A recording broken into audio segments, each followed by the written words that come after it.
Okay, welcome everyone. My name is Karen Myers, and I'm the host of Buddhist Currents, an ongoing series of conversations on critical contemporary social, political, and ecological issues in light of Buddhist thought, history, and practice. And I'm so pleased you're joining me this evening for this conversation with Dr. Rima Vesely-Flad on the emergence of Black Buddhism in the US. Rima is an associate professor of philosophy and social justice and director of peace and justice studies at Warren Wilson College in North Carolina. She is the author of Radical Purity and Dangerous Bodies, Moral Pollution, Black Lives, and the Struggle for Justice.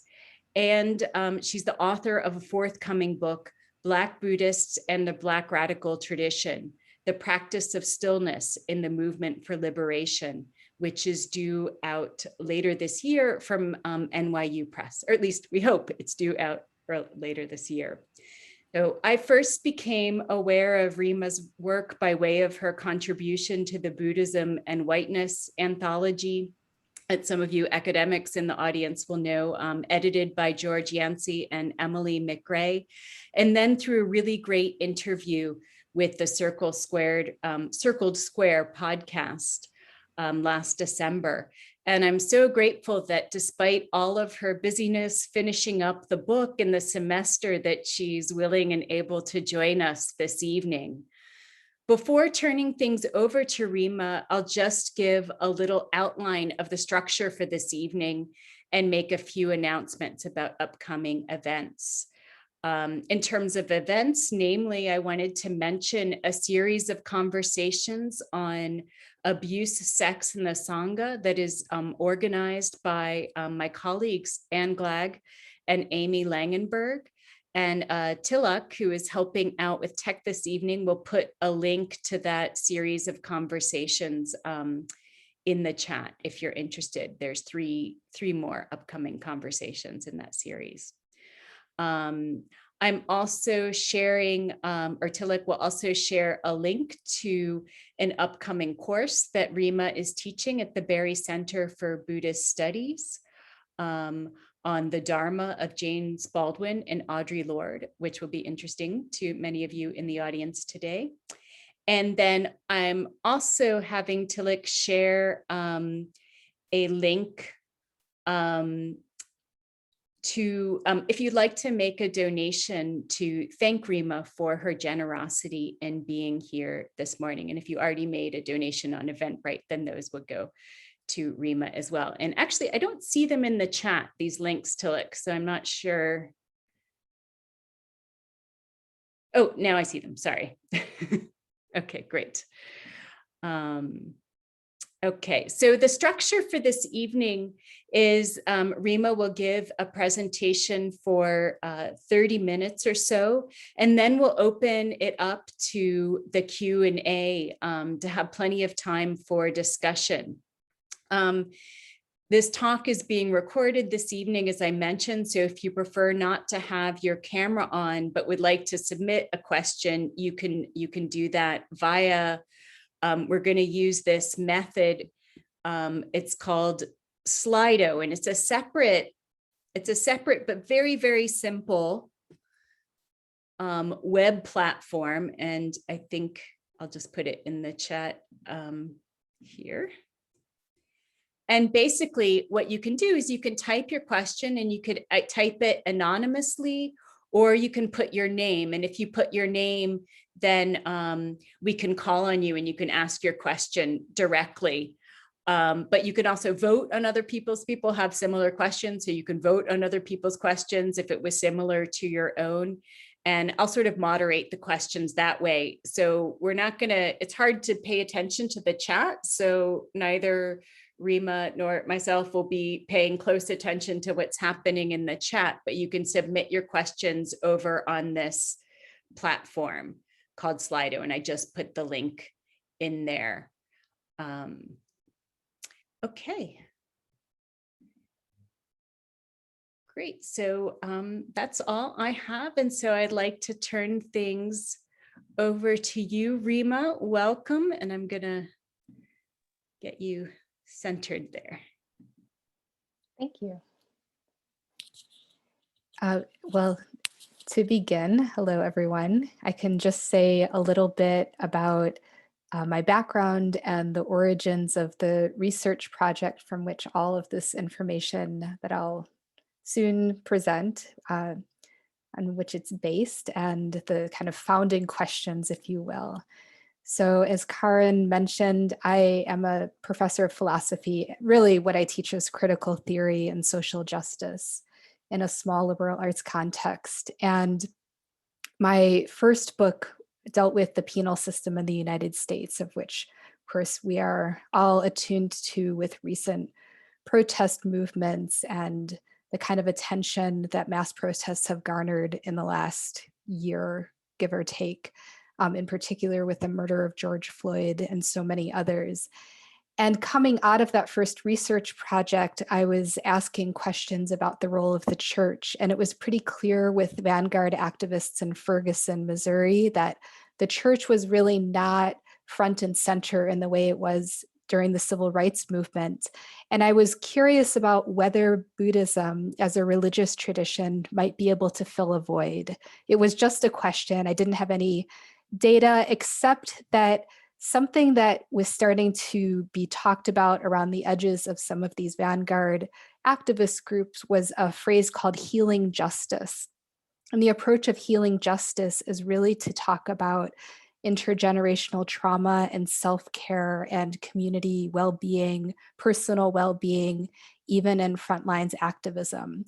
And in some ways, it's a really different approach in the sense that, you know, in the civil rights movement, protesters sang songs like, "We who believe in freedom shall not rest." And those are very, very powerful hymns.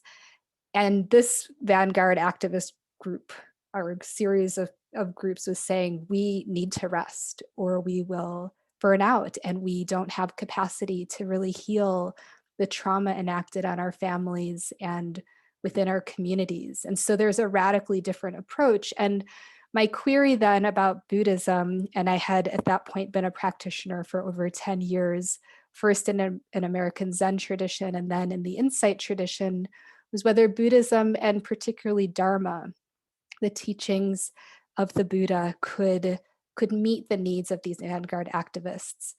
So I started to talk to teachers. My first interviewee was Reverend Angel Kyoto Williams, and she said, yes, this is a book that needs to be written. And so I managed through really word of mouth to find many other teachers, some of whom were starting to talk with each other across different lineages, and some of whom are still fairly isolated and geographically in places where there aren't other Black Buddhist practitioners. But I just reached out and began to talk with them. And what emerged from these interviews, I did a total of 44 over the course of 2.5 years. What emerged were kind of 3 main themes. And I make actually bigger arguments in the book, and I can talk about that in the Q&A. But what I'm going to do now is pull up a PowerPoint. And I just want to say, bear with me, I'm not that great at PowerPoints. I tend to put too much text in them, but I am bringing up quotes that I want to read from, and you can read along with me, and people who are very important, and you'll get to see their images. And then I'll, kind of narrate and pull it all together. But these are the themes. I'm going to go ahead and pull this up now and make it into a slideshow. So hopefully you can see this. So one is the importance of healing intergenerational trauma. And I really was not expecting that, but really unbidden, without me even knowing to ask this question, my interviewees, most of whom are recognized Buddhist teachers within their lineages, and some of whom are long-term practitioners, which I defined as practicing for over 10 years, they spoke about this and the need for it. They also talked about the importance of practicing devotional ancestral rituals and the fact that that is not front and center in many of their traditions, but how they brought in their own spiritual and their biological ancestors and really many, many, many felt that they were standing on the shoulders of people who paved a way out of no way, and that it is important to recognize ancestors. And then also, what was so very profound in the researching of this project is seeing how these teachers and long-term practitioners both understood their own internalized racism and how the Black body has been defiled and reviled in a white supremacist context. And yet, this very same defiled and reviled body is a vehicle for liberation, and how they could really claim their own bodies in these new and profound ways. So I highlight these three themes because I think that we are seeing a different form of Buddhist practice in different places, in different iterations, but with some common orientations across lineages that I'm going to, this is not, I would say, a phrase that's broadly used at this point, but I'm going to say really points to the emergence of something that I am calling Black Buddhism. And again, this is a new term, and it's perhaps a contested term, and I would not say that this is broadly used, but for me, in the researching of this book and looking at the historical context of how Buddhism is rooted and emerged from India and across different Asian countries, and then brought to the United States by different teachers, both Asian and white, and in terms of a Western orientation, and how it was conceptualized in this country, I think we're seeing really creative and also deeply intuitive ways of interpreting Buddhist teachings from this perspective of generations of trauma rooted in the transatlantic slave trade, also the claiming of ancestors, which you see both in indigenous traditions, including African indigenous traditions, and also Asian traditions. And then also this really beautiful, intense, I would say in broad strokes, claiming of the Black body in ways that are sustainable and, in my own reading, that are liberative. So the first thing I want to say in framing this is that talking about intergenerational trauma in Buddhism is not new. This is not a conversation that has come from somewhere. And it's anybody who would push back and say, well, that's not really Buddhism if you're focusing on healing trauma, is really then not aware of this long history of, you could say, in the United States in particular, marrying Buddhism and psychology, or you could say psychiatry or psychoanalysis, that there is a long tradition of working with trauma through Buddhist practice by many academics and practitioners, both within the field of Buddhism and also within the field of psychology or psychoanalysis. We first get this in 1960 with the publication of Zen Buddhism and Psychoanalysis, which was written by a psychologist, Eric Fromm, and as well as D.T. Suzuki, who is a Japanese Zen master. So we get this iteration, and really what scholars are saying, and I'm going to read this quote, what scholars and practitioners are saying is that there are common orientations towards suffering in these two, you could say, fields or even traditions. And this particular scholar, Paula Young Eisendrath, says that much of human suffering arises from a sense of isolation and fear. And she is a proponent for therapy and meditation, which she says can foster mutually reinforcing impulses. She says, essentially, there's a transcendent function that's first identified by Freud, and it allows the patient to keep an open mind in the face of momentary impulses, feelings, pressures, and so on. And that the patient finds that the skills of the transcendent function can be used in many life situations in which the patient had previously reacted through old destructive emotional habits.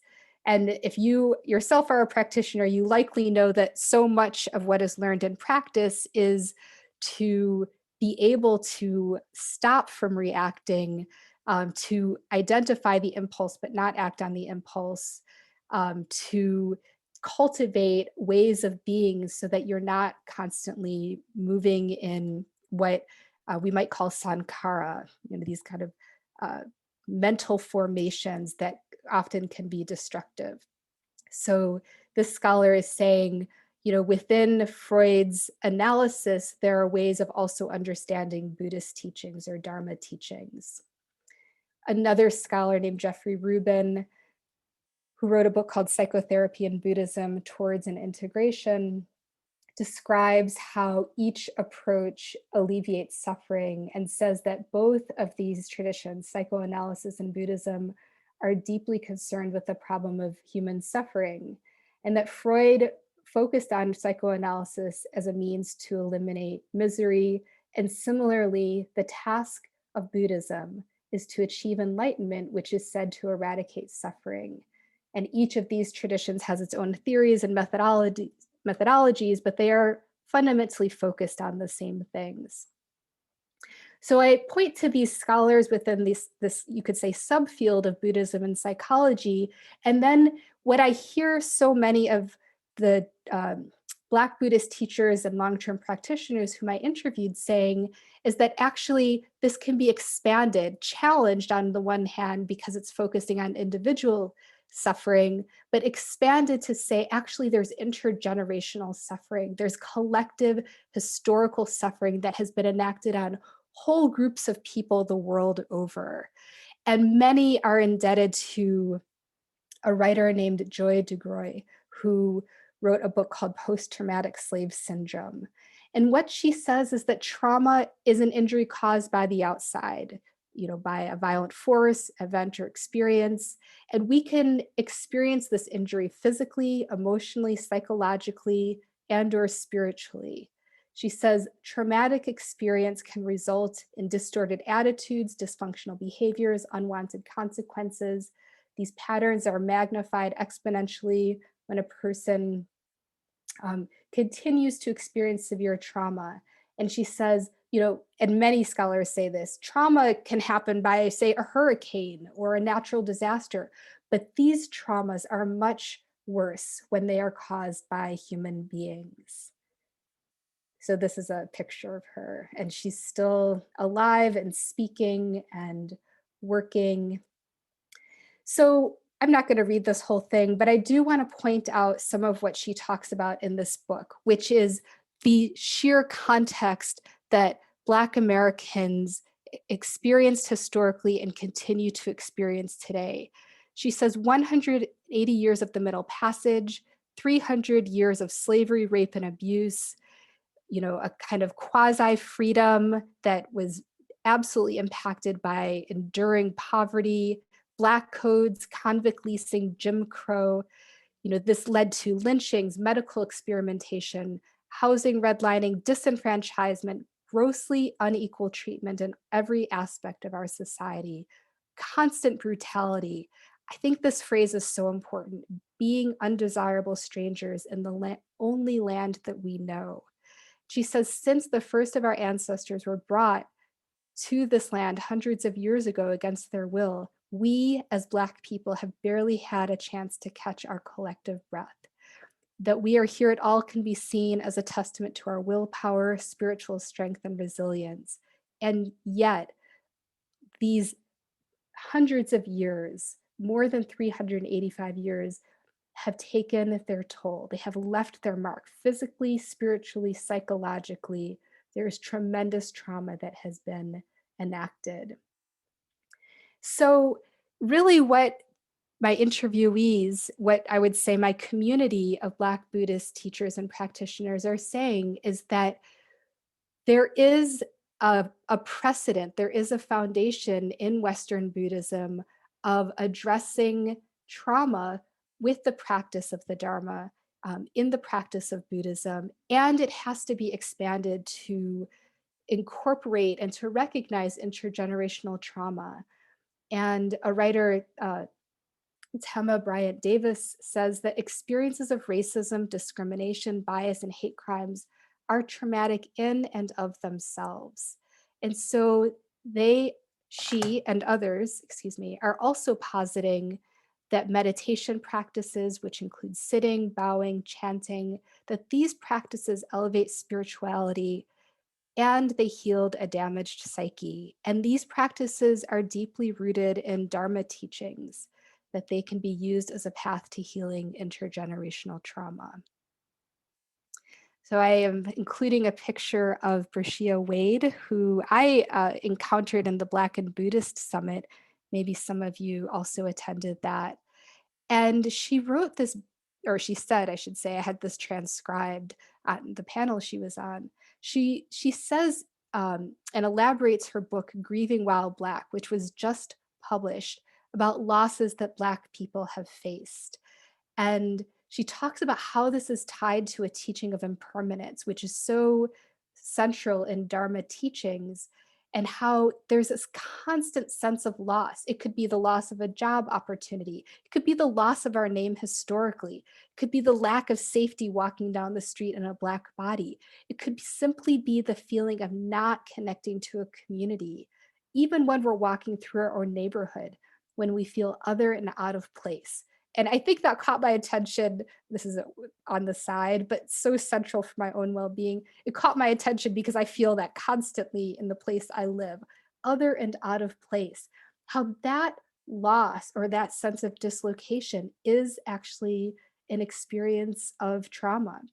She talks about how that loss, that severing of connection, comes hand in hand with grief, that also the oppressor feels, that there is a sense of impermanence that is feared, how that gets siphoned back, how that gets projected, pushed back onto Black bodies, and that is something Black people are constantly moving through and with. She says the losses compound and it feels profound and overwhelming at times. She says, and that just brings me back to the practice and why we're here. I think that is such a very, very powerful quote because it says there's a historical aspect to all of this, and it is about the way we move in the world. What can Dharma teach us? What does Buddhism as a tradition offer to us as Black people? It's a way of really facing into that sorrow, that loss, that trauma, really facing it, encountering it, recognizing it, and helping it move through our psyches and our bodies. Another person who is so important, this is actually one of my teachers and one of my colleagues, Darrell Williams, who is a teacher in the Insight tradition. And she says that it's important to recognize indigenous traditions, indigenous rituals and ways of understanding oppression. She teaches actually something called IFOT, indigenous focusing oriented therapy. Dara is a trained psychotherapist, and she says that the healing practices of Aboriginals emphasize the importance of recognizing complex and intergenerational trauma. She says this has been highly influential for healing legacies of dislocation, chattel slavery, segregation, institutionalized racism, historically and presently experienced by Black people. So there's a reliance and an expansion of, you could say, healing the mind and healing the psyche. Somebody who's also one of my teachers, and maybe you are aware of Bhante Buddha Akita, who is a monk originally from Uganda, and he splits his time between the United States and Uganda. Bhante is actually writing his dissertation on indigenous rituals and practices and how they correlate with the Dharma. He is doing a PhD in Sri Lanka, and he especially is interested in Australian rituals and concepts. And there is a concept called Dadiri. I think I'm pronouncing it almost right, not quite, which is called deep listening, and how this, you could say, speaks the Dharma in such direct ways without calling it such. But it is fundamentally focused on watching the breath, observing the mind, and attuning to the environment around oneself in stillness. And there are some really beautiful iterations of this online if any of you are interested in this concept. But he was the first one who brought this to my attention, and the kind of synergy within indigenous rituals and Dharma practices in particular that can be found and reinforced as we both understand Western orientations towards Dharma in this country. And we also understand that there are many indigenous rituals and concepts to draw upon. And one reason I highlight all of this is that in this recognition, observing, pinpointing, if you will, of intergenerational trauma, the trauma that arose from colonialism and slavery for over centuries, there are ways of identifying that, but reconnecting. And the fact of connecting to ancestors is so important. So something that came up in my interviews and that is also really present in a lot of Black Buddhist writings is the importance of ceremonies, ceremonies that connect the ancestors with the present and also with descendants who are yet to be born. These are ceremonies that are often very land-based and involve deep listening to the rhythms of the land. These ceremonies can involve creating sacred objects and other art forms, can involve singing and dancing and performing rituals. But what's most important is that humans are connecting to ancestors who release a certain kind of power into the community and who are there to foster life that is yet to come. So this is also a common theme amongst many Black Buddhists. This is one of my favorite people, Dr. Claudel Glasgow, who is known as Dr. G. And Dr. G has some really profound ways of talking about this, and this is really worth reading out loud. They say, the ancestors are saying, don't be distracted. Don't be distracted by the way in which our bodies are used, that the Black body is used for entertainment, for service, for labor, for being the container, for all that people don't want to look at. Seeing Black people senselessly killed has become the new entertainment in the absence of sports and all of our other usual distractions. But when I think about coming back to ground, to coming back to what matters, coming back is the practice of meditation.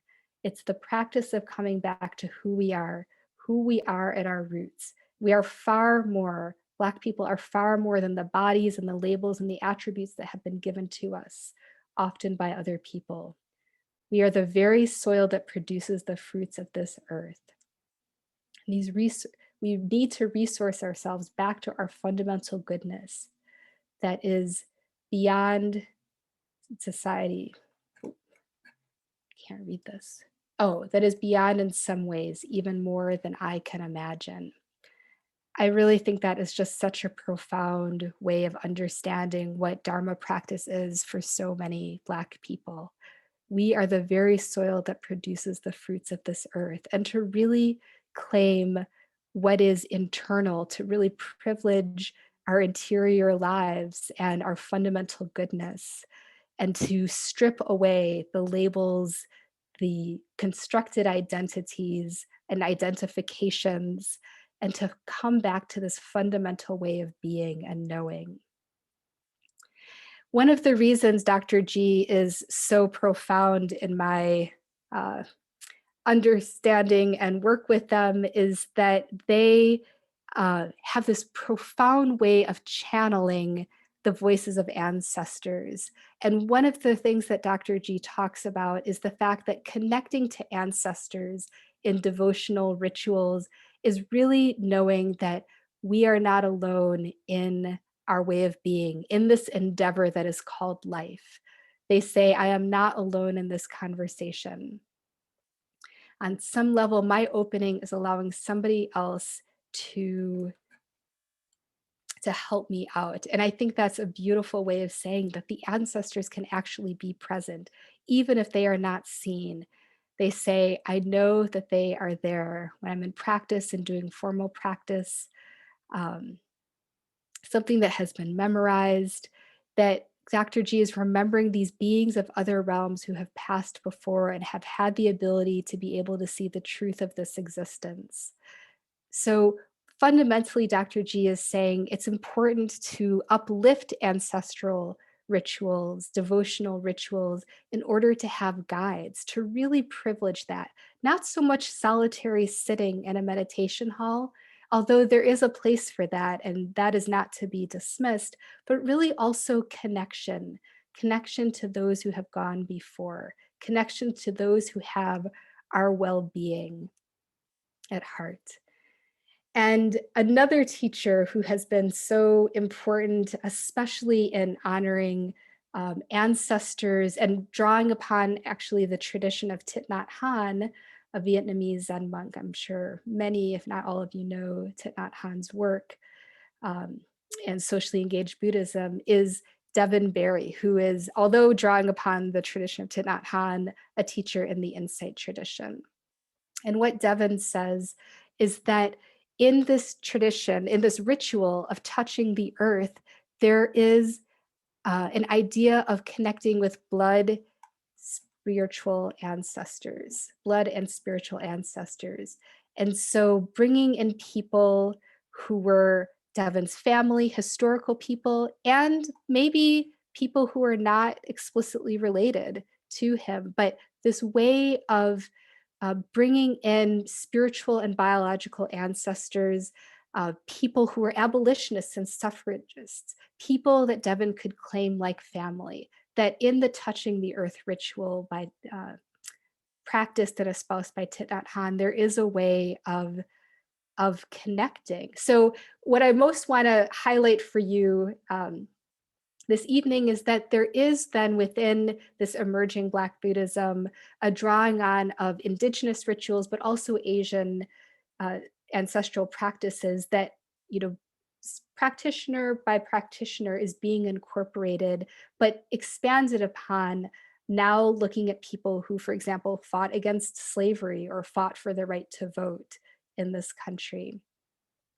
Devin talks about taking up this practice and doing it every day, and at a point, not necessarily having to do it every day, but really giving himself over to it, which involves deep bows and prostration. So it's a very embodied practice, giving himself, he says, to his ancestors, to the earth. He talks about completely opening himself up. And he says there was the humility and humbleness in that act. And in that act of devotion, of completely opening himself up, he says it was actually quite heart opening, which I think is a really beautiful way of saying it. So this is to say, we have a number of devotional rituals, we have dancing, a number of people increasingly, a number of teachers and long-term practitioners increasingly are talking about sensuality and joy. Maybe some of you or all of you know Sebene's book, You Belong, which was just published last year, where she talks about reading Audre Lorde's essay, Uses of the Erotic of Power, and how that fed her aspiration to include the sensual, the sexual, and the erotic in her spiritual practice, and how dance is a central part of that. And I'm going to conclude with the words of one of my spiritual ancestors, and someone who is very much a spiritual ancestor for many, many, many Black Buddhists, in addition to Audre Lorde, whom we all claim, and those are the words of James Baldwin. And this is one of my favorite quotes of all time from The Fire Next Time. Baldwin says, I need to just shift this, there we go. People who cannot suffer can never grow up, can never discover who they are. That man, and I'm going to expand this and say woman and non-binary person who is forced each day to snatch his manhood or their personhood, their identity out of the fire of human cruelty that rages to destroy it, knows that if they survive this effort, and even if they do not survive it, something about themselves and human life that no school on earth, indeed no church, can teach. They achieve their own authority, and that is unshakable.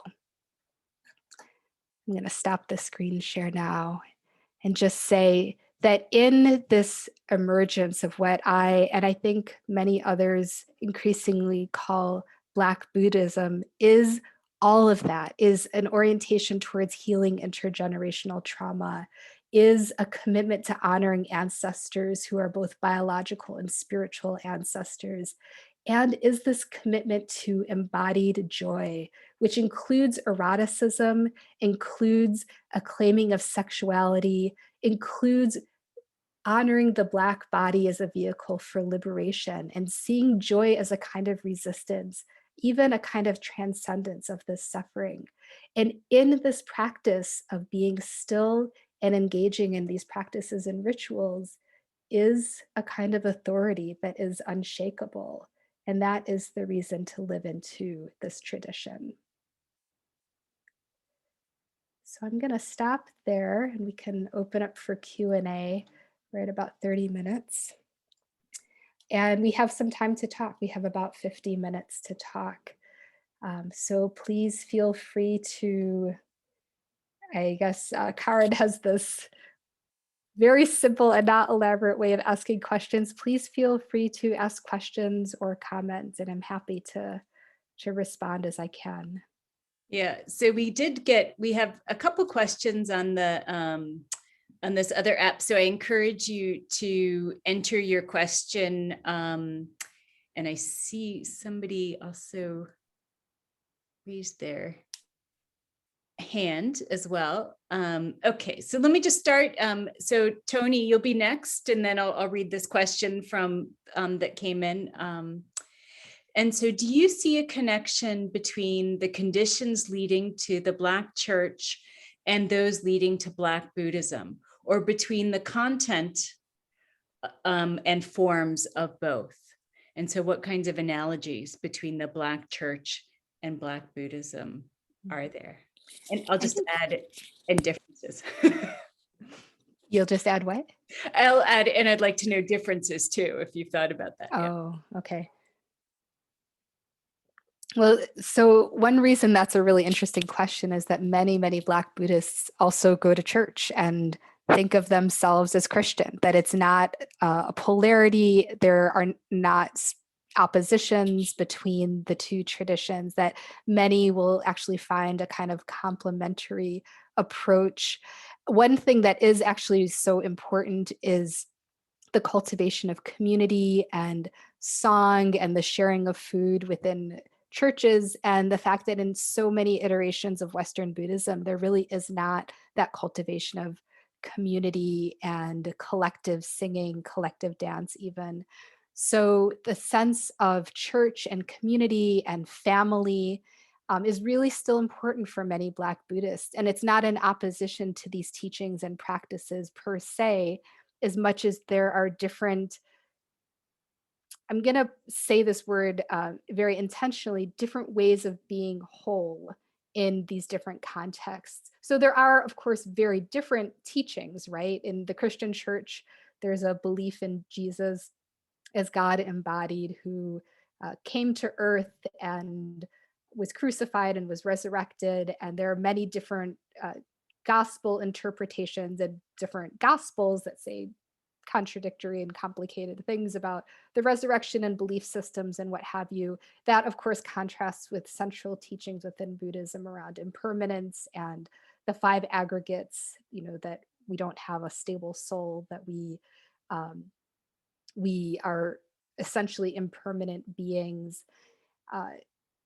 That's a very reductionist way of saying it, but it is to say there are many contradictions. But I think for many Black Buddhists, in terms of actually living these practices, that there are ways of both meeting suffering and being parts of community that really can complement each other. So it's not so much that there is a kind of contradiction in the way that these traditions are embodied and lived out, and the ways in which people identify with each. Great, thank you. And now Tony P. And then I had one message come in through the chat. So that's Jonathan is next, and then Chamath. That's the order I have. So Tony. Okay, thank you. Hi, Tony. Hi, Rima. I so enjoyed that. It was beautiful, and it reinforced a lot of what I have been thinking about the way that Black people do Buddhism in in the United States. And I love this term that you've just given it, Black Buddhism. Um, and I would say to the question that you just answered, if you come to the BIPOC Sangha at Spirit Rock, there is music there. I mean, people are dancing. There is the meditation, there is the Dharma talk, but um, the church, that whole history that African American people have definitely comes into Sangha. Um, and I would say it's a bit of a plug, but I actually just this past weekend did a deep time liberation with Darrell Williams and Devin Berry and Noli Way. And so, all of what you were talking about was part of this whole weekend. It was very, very intense. Of course, you can imagine, but yeah, everything that you were talking about was part of this healing, this ritual space.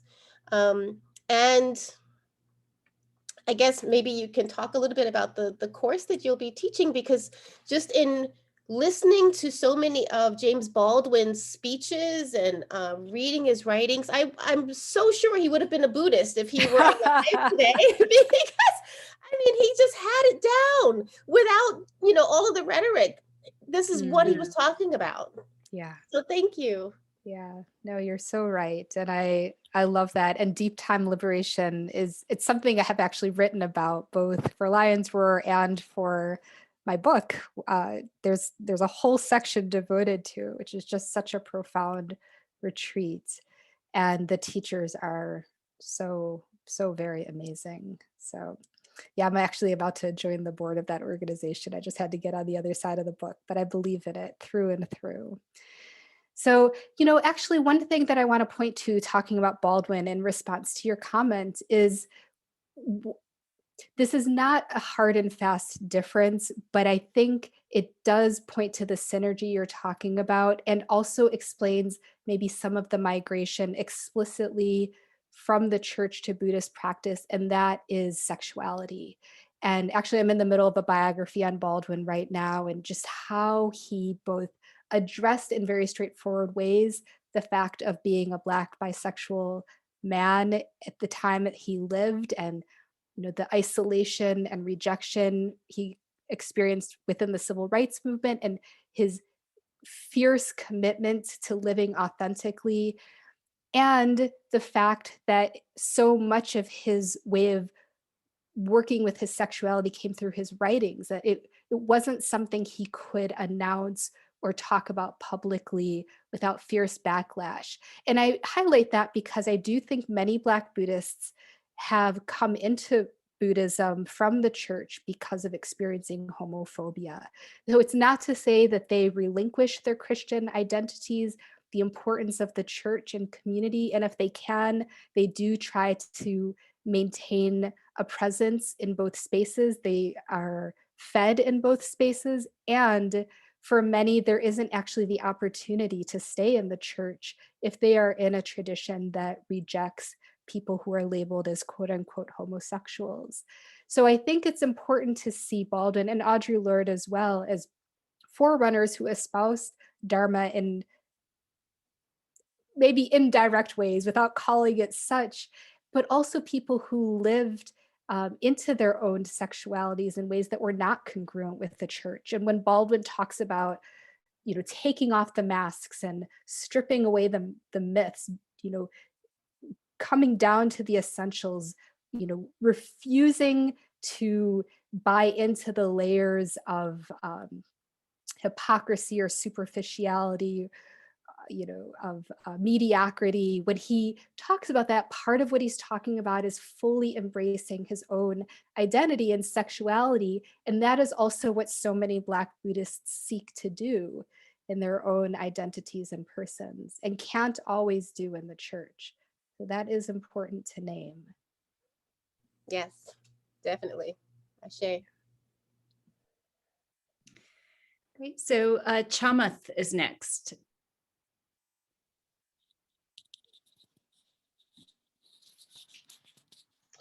Um, Thank you.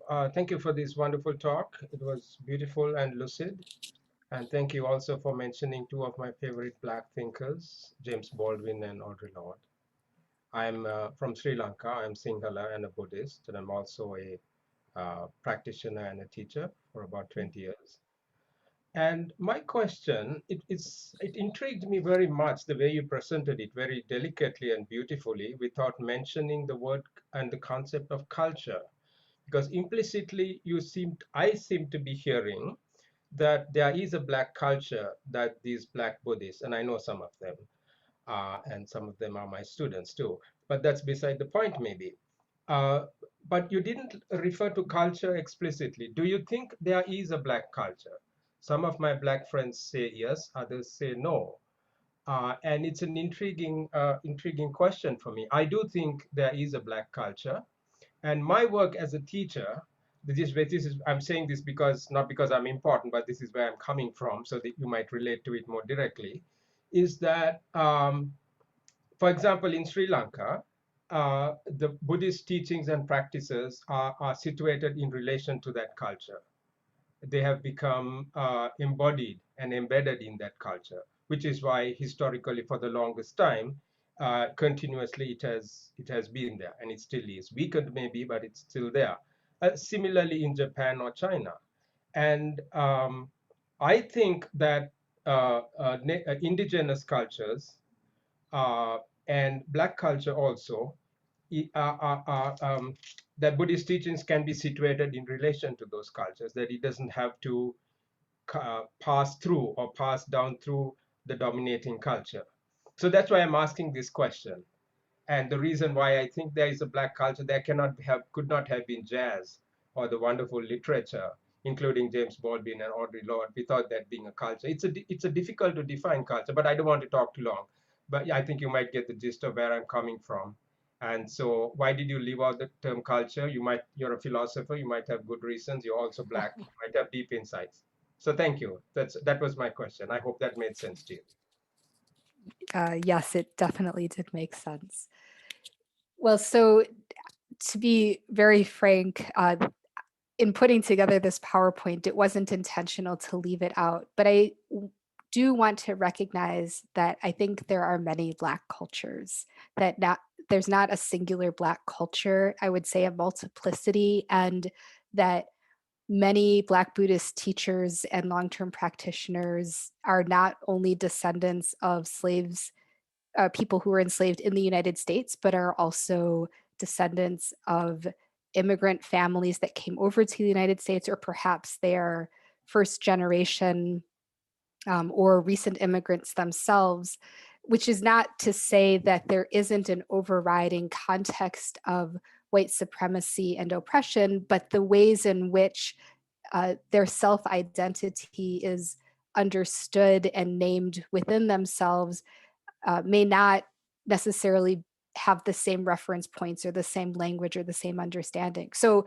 for example, just in terms of the people I named in this PowerPoint, I included the voices of 40 interviewees out of the 44, and then I added in another 25 Black Buddhist teachers and practitioners through various writings that had been published. And so there are a total of, I think, actually 66 voices in the book, and they come from a wide range of backgrounds. And just in what I presented this evening, Dr. G is a first generation immigrant whose parents immigrated from the Caribbean.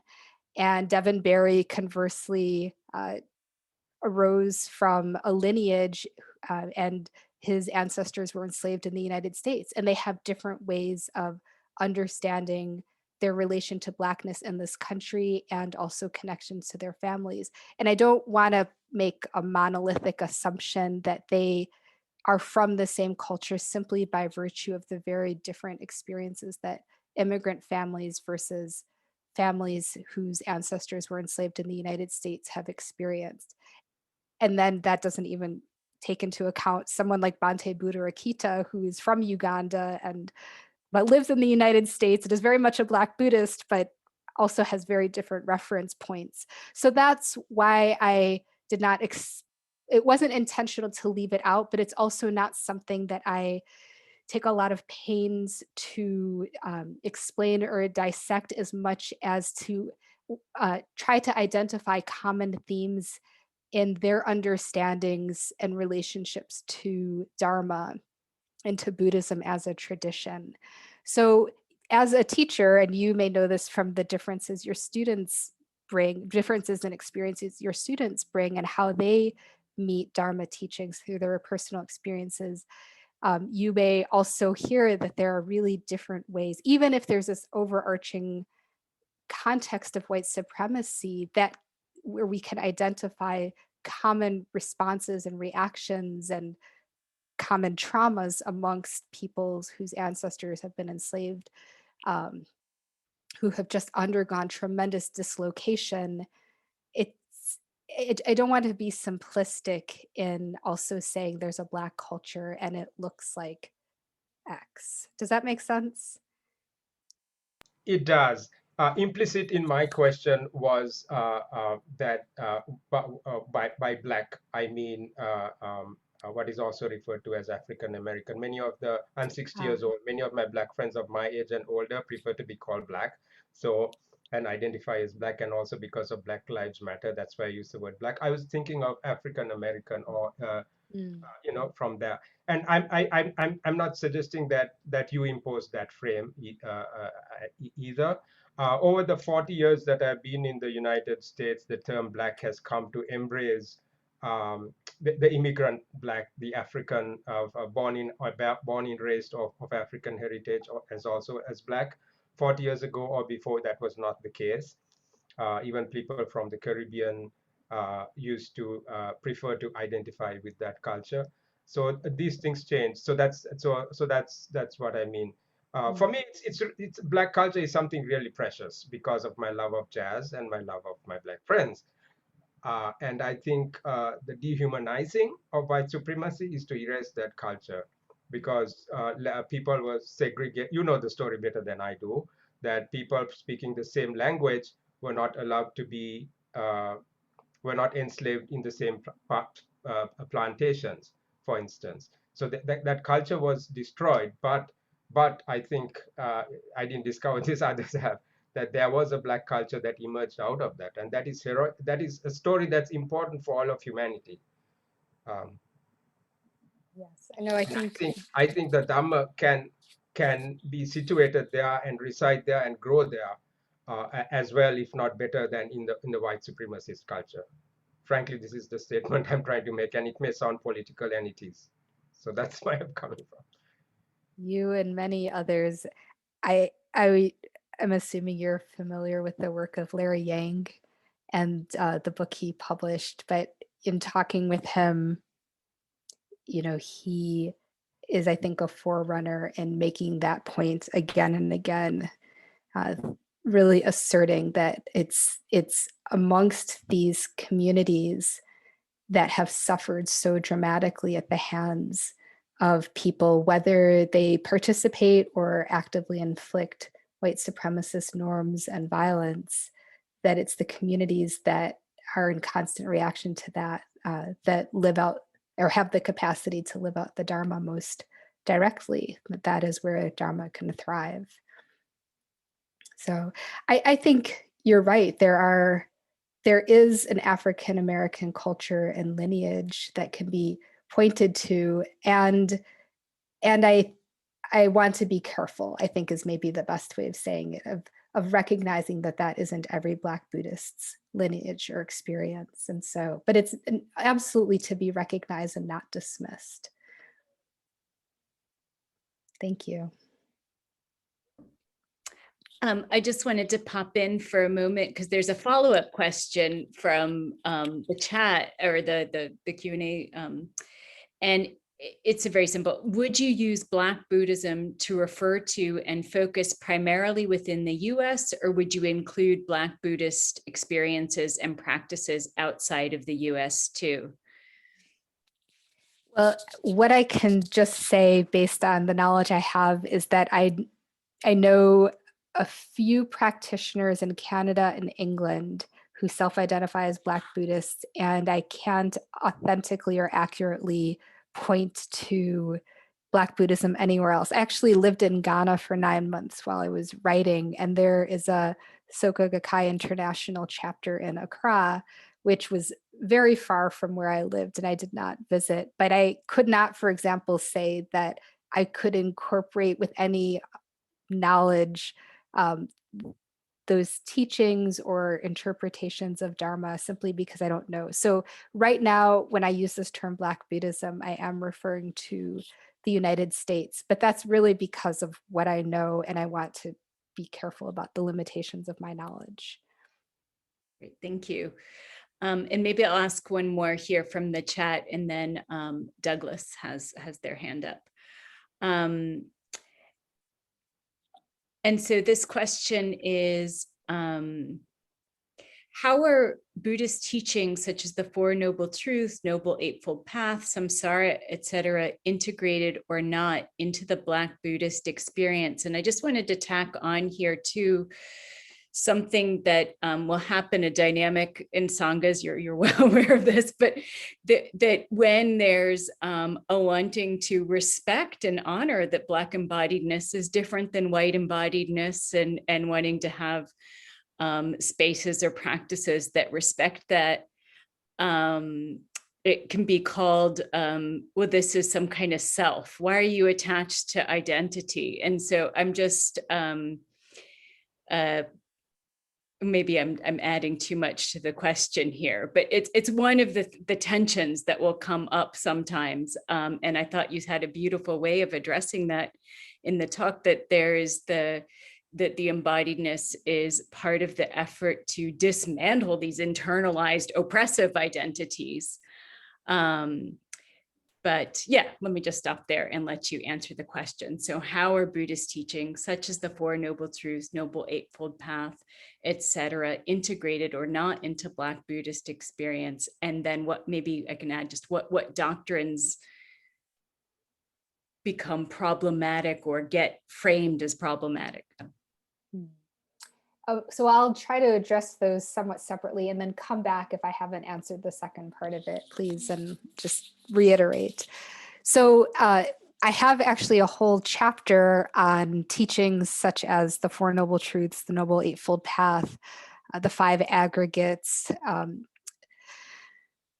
ultimate and mundane reality, the Satipatthana Sutta, taking core Buddhist teachings and really illuminating how Black Buddhists interpret and practice those teachings. And so one thing that Black Buddhists will say is that the teachings that life is filled with suffering, that thirst, craving, desire, however it gets translated in the West, is at the root of that suffering, that there is a way out of that suffering, and that here we have the Noble Eightfold Path as a way to practice liberation is so central and important. And what many will say is, we're Black people, we know suffering, but that is something we can attest to, full stop, period. And in some ways, actually, the full acknowledgement of that is so very important, that we know suffering. It's in our bones, it's in our lineages, it's in our DNA, it's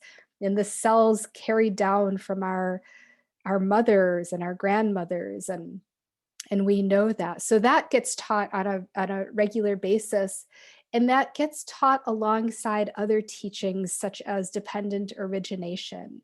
We have causes and conditions, and everything is interdependent, and we have to look at the conditions from which phenomena arise to really understand or attempt to understand what is happening, so that things don't arise out of isolation, and that we are conditioned to think in certain ways and to react and to respond in certain ways. So the Four Noble Truths and the Noble Eightfold Path alongside these teachings of causes and conditions is so important to integrate and to bring in terms of a full understanding of not only that we suffer, but why we suffer, and that there's a multitude of explanation.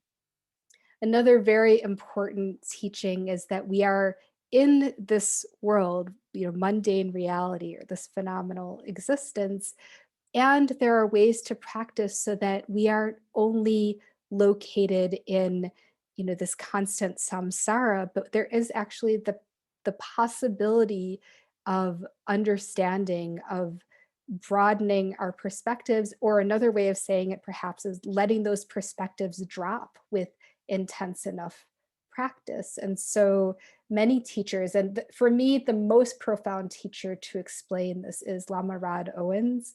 And maybe you know his most recent book, Love and Rage. He also co-wrote Radical Dharma. But I think Lama Rod is an extraordinary teacher in terms of talking about ultimate and relative reality.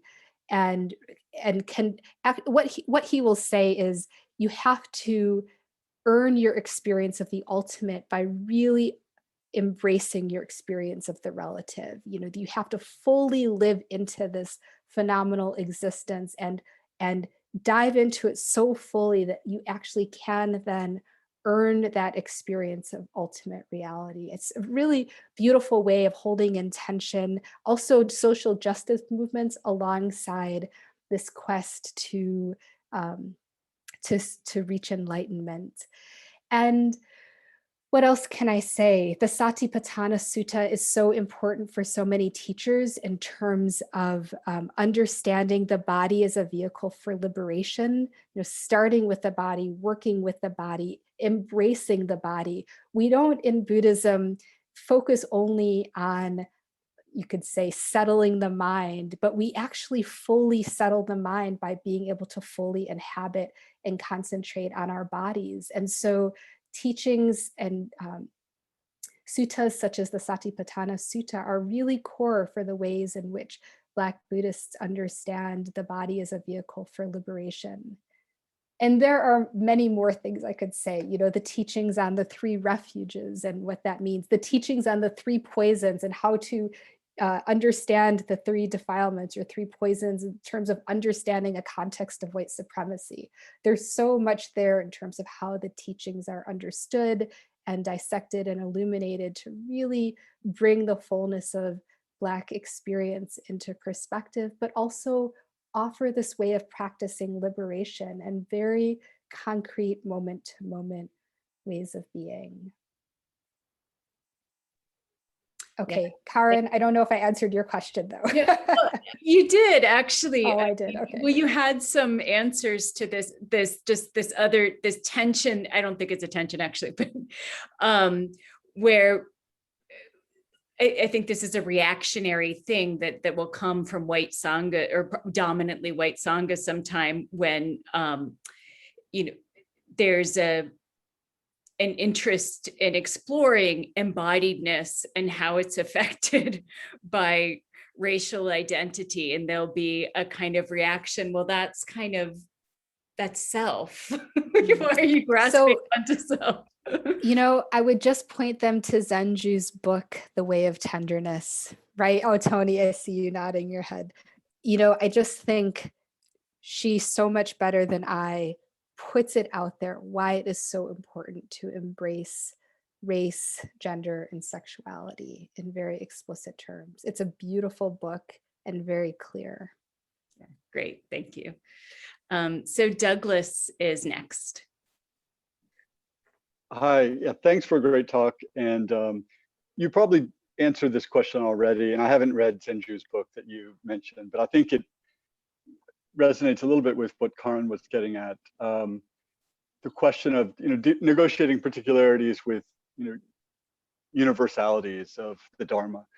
And I was thinking of, you quoted someone that was a student of Thich Nhat Hanh, and I was thinking of the Call Me By My True Names, that poem where he identifies both with the girl that was raped and the rapist, and this kind of equalization that's at least ideally is a goal of recognizing this identifying with everyone equally. And I do appreciate you referenced the relative truth, ultimate truth, the importance of embodiment and lived experience. But I'm wondering, like, because I'm thinking about, like, I'm most familiar with Tibetan Buddhism, and often Buddhist teachers from Tibet don't like that term Tibetan Buddhism. No, it's Buddhism. Or Japanese Buddhism. It's like, no, it's not. It's Zen. It's universal. And of course, that becomes problematic when it's they're a particular version of this universal. So I'm just wondering, yeah, how do you negotiate that? Or if you could just say more, because I've appreciated learning about your perspective more, but negotiating the particularities and the universality of the Dharma. That seems to be there is a real conflict there.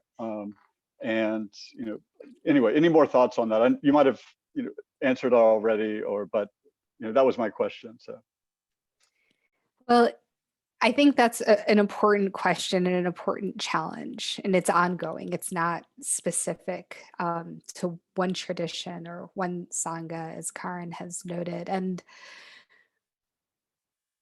there is, maybe the best way of saying it is that there is an espousal. Aspiration is a much better word. There is an aspiration in the way that in which we think of whole aspirations or whole desires within Buddhism, right? Like there's unhealthy craving, wanting, thirst, but there's also wholesome aspiration, right? The Buddha, for example, said the desire for enlightenment is a wholesome aspiration. So I think upholding aspiration is so important across lineages, and to really embrace that. And it is also true in, maybe we should say Vajrayana as opposed to Tibetan Buddhism, but it's a particular lineage, right? Coming out of Mahayana Buddhism. And there are many distinctions made, even if they are not explicitly named or recognized. There are patriarchal traditions. There are, you could say, exclusions that are persistent. And again, they are not recognized, but they do exist and they do persist. So in this aspiration for universal teachings and the quest for liberation, there are also mundane realities. And so, for example, in the Theravada tradition, we have many countries that still will not ordain women. That is a very distinct recognition of embodiment, right? That female-bodied people are not included in the fold of ordination and of being seen as full teachers on the path, if you will. In the Zen traditions, we similarly have many cultural iterations that also bear on a number of exclusions. And I can't say, in many ways, I feel cautious because I can't say I'm so intimately familiar with Asian forms of Mahayana Buddhism. I know a little bit about American Zen, but it is true that there are persistent ways of demarcating people in authority that is also based on embodiment. So whether or not they get explicitly named, that is much the case. There is also, I know again more about American Zen Buddhism than Asian forms, but a great deal of harm that is committed. And I know Karin, this series that's upcoming, will attempt to illuminate some of that. But it is to say that even in these communities with such extraordinary commitment to aspiration and to liberation, that there is a great deal that does not fall into that fold. And the last thing I'll say in terms of Vajrayana or Tibetan Buddhism is, again, there's this wholesome aspiration, but just even reading the few biographies and histories, it's also very clear that there are a number of exclusions based on embodiment. And this is particularly true, again, with female nuns. So my sense, I don't want to claim expertise in this as much as I have some cursory reading and some cursory knowledge. My sense is that, unlike in the United States, much of the discrimination is manifested or played out with regards to patriarchy more so than race. Race is really anachronistic in many of these contexts, and I don't want to reduce or overlay one culture or set of cultures on another, but those who espouse these universal tendencies, not unlike, frankly, Western Enlightenment thinkers, have great values. I don't dismiss them, but when it meets the ground, it's not necessarily, you could say, full equality, or that everyone is brought into the fold of those who can achieve enlightenment or even become authority figures. And I think it's okay to name that. In fact, I think it's really important to name that without dismissing the aspirations. What do you think of that? No, I think, I think that is, yeah, it's I think it is important to call out problematic elements and patriarchal elements, in cultures, and also I suppose reflexively beware of our own kind of modernists, in European Enlightenment inflected values of equality that may or may not be shared, or it's shared in different ways or not, with other Asian cultures. But no, I appreciate what you've said. I think we want to be careful because we want to be respectful, but we also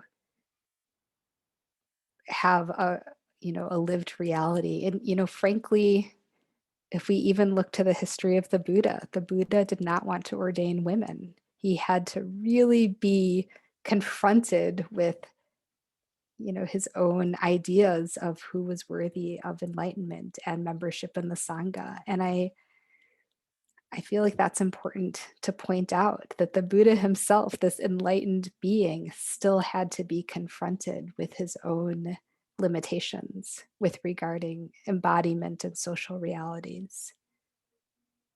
And we revere the Buddha, and there is still that. I just wanted to invite, Chamath had one comment, so I just wanted to invite them in for a moment. Thank you. One name that I missed was Bhikkhuni Panyavati, who is a Black Bhikkhuni. Mm-hmm. I don't know if you've heard of her. Yes. My mother's, a cousin of my mother is a Bhikkhuni. And of course, like me, they're Sinhala in Sri Lanka.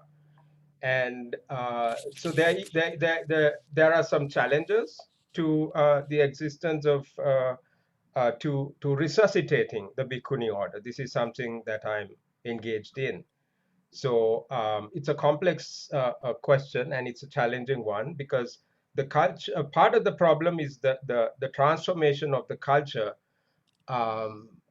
due to colonialism.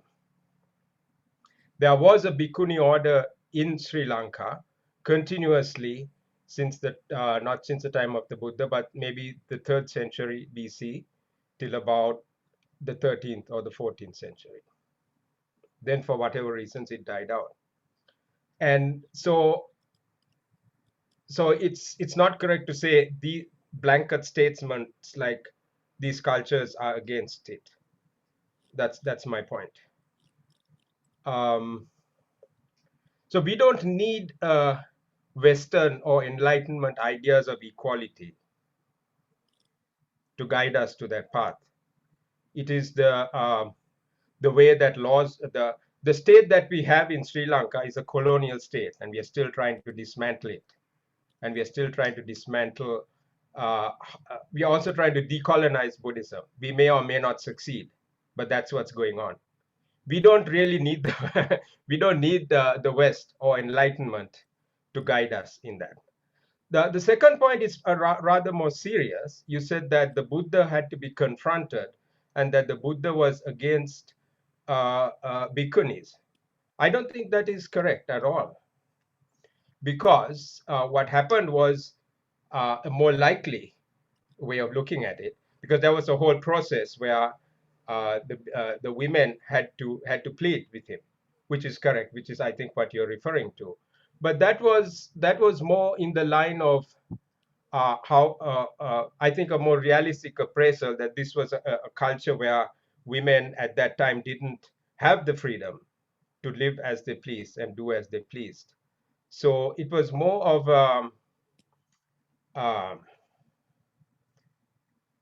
a testing, a giving instead of telling. It's not the Buddha's role to reform society as such, but to support the society that was reforming. This I'm trying to develop my thinking on this, so it may not be as coherent as I wished it to be, but I don't think it's. But my main point is that it's not correct to say that the Buddha opposed it, because he did support it eventually. And the other fundamental point is, I mean, this is my understanding of it.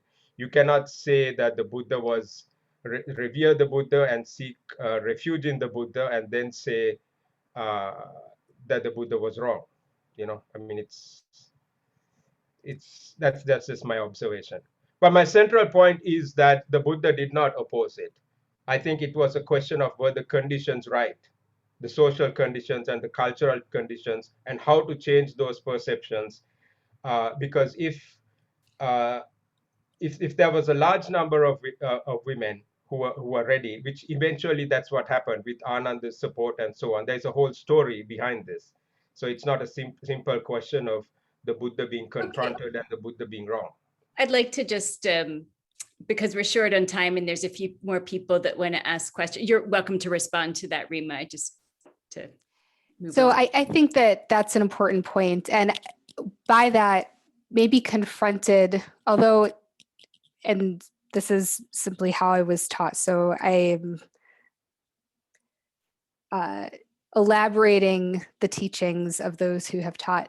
But really, my understanding is that he had to be convinced, and that there was some concern with the male monastics that having proximity to female monastics might be difficult, might be challenging to the male monastics, so that there were multiple considerations the Buddha had to make. Now, of course, so much of what we know was written even centuries later. We don't know the facts, but as they have been come down, and again, what I know is mainly through a Western lens, that the Buddha, my bigger point is that the Buddha recognized embodiment. And you're right, that there were social conditions, and those conditions meant that there were very distinct lived realities. But the bigger point is that we have these universal teachings, but those universal teachings meet social contexts in which people are embodied and experience their realities, their social contexts differently because of their bodies. So that was the bigger point that I was trying to make, that the teachings themselves, the universal teachings, are very beautiful. And in our mundane embodied realities, there are different ways of becoming authorities of those teachings of enlightenment. Thank you, Rima. Gloria has a question. Hi, Rima. Thank you so much for this very informative lecture. And your topic, I noticed that it seems like a trendy direction in the field of Buddhist studies. So thank you so much. My question is related to the concept of karma. Of course, we know that karma cannot be used as an excuse to justify any social injustice issue. And I'm particularly interested in, especially in Black Buddhism or Black multiple generations have been encountering this trauma related to racism. So how do you, or how does your group, your Dharma group, negotiate the concept of karma? You know what I mean? You know, okay, I encountered this because maybe the past karmic consequence or something like that. Yeah. So thank you. It's such a very difficult question. The most, I would say, clear and salient way that I have heard it addressed is by someone I mentioned at the end of my talk, Sebene Selassie, who talks about the teaching of Sankara, of dispositions and learned habits as part of the 5 aggregates, this teaching on the 5 aggregates. And what Seb has said is that that karma is actually at the root of this word sankara, and that we essentially live out our karma through these dispositions or learned habits, that we have these malformations in how we respond to our oppression, and that we can, in fact, internalize and even punish ourselves. And so the karma, the teaching is not received in such a way that I suffer because of bad karma in a past lifetime, as much as I suffer in my ways of internalizing and responding to the conditions of my oppression, and therefore I perpetuate my oppression and actually have a chance to change my karma, my sankara, by, say, for example, meditation practice, or by practicing different aspects of the dharma. So it's very tricky. I have not heard anyone say in a point blank way, I suffer because of my karma, as much as I can reiterate, I can do this to myself because of how I have adapted to my environment, to my conditioning.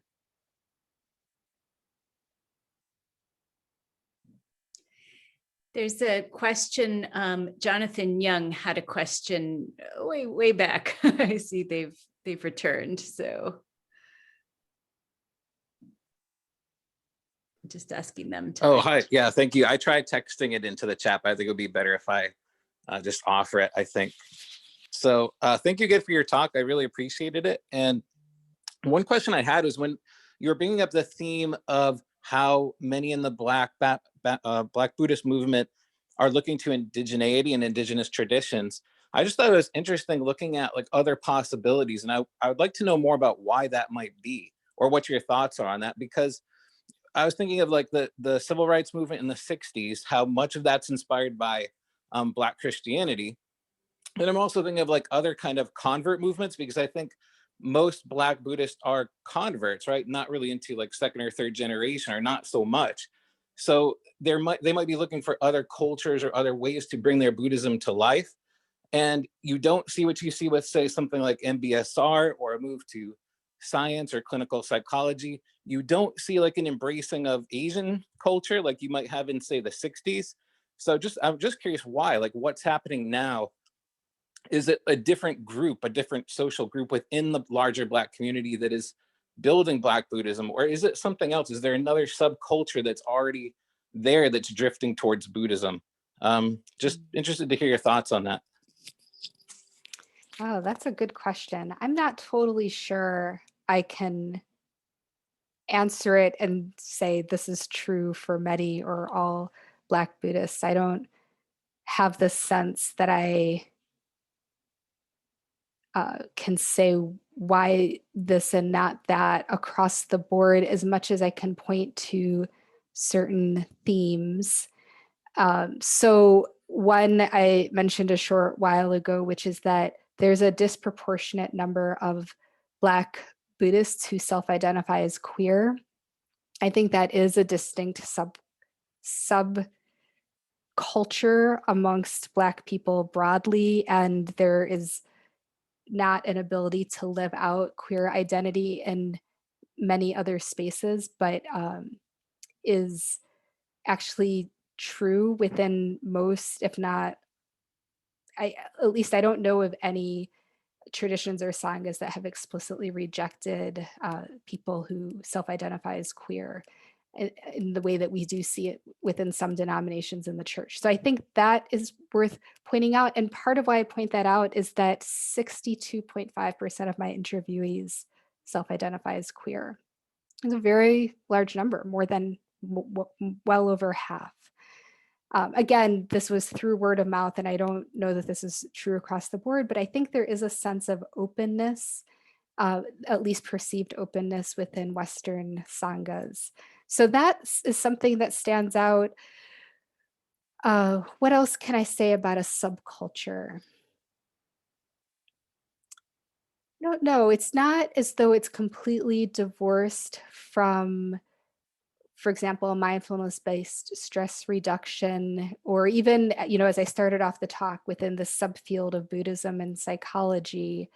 But there is a sense that we come from somewhere. And I think it is important to recognize the importance of ancestors. And there's a religious overtone that you don't see in much of Western Buddhism.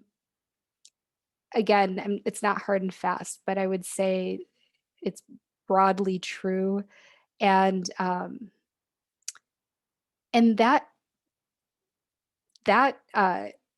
has to do with, I think, just deep hardship and, the history of fragmented families and not having a people, the history of forced migration. So I don't know if I'm completely answering your question, as much as I think that there's a distinct orientation towards Buddhism in trying to find open spaces to be, to work with one's own suffering, to work with trauma, intergenerational trauma, and to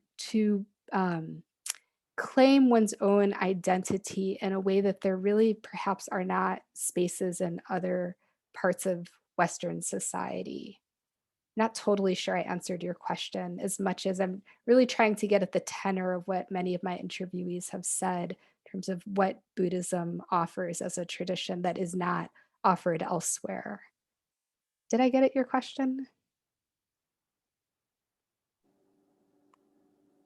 Oh, yeah, I think so. I think it's worth thinking through a little more. And I've attended some of the half-day sits with Reverend Williams, Angel Cato Williams, and I know everybody types in the chat like where they're from, but where they're from in indigenous territory.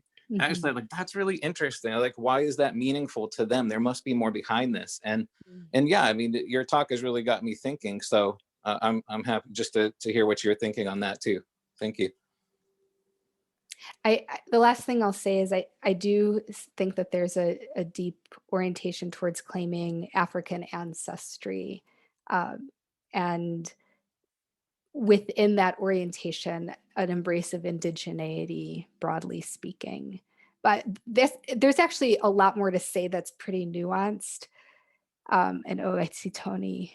I'm going to actually pull this up. I think there's a lot more to say that's pretty nuanced. Tony has just written, there's a long and deep relationship between Black people and indigenous populations. And I think that that's true. And I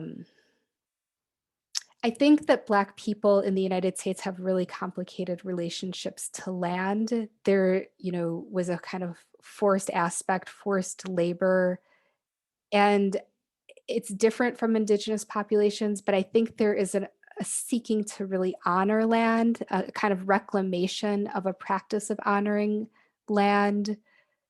It's very complicated for Black folk, but I think orienting towards some of the indigenous traditions in this country has been helpful in terms of reclaiming a relationship to land.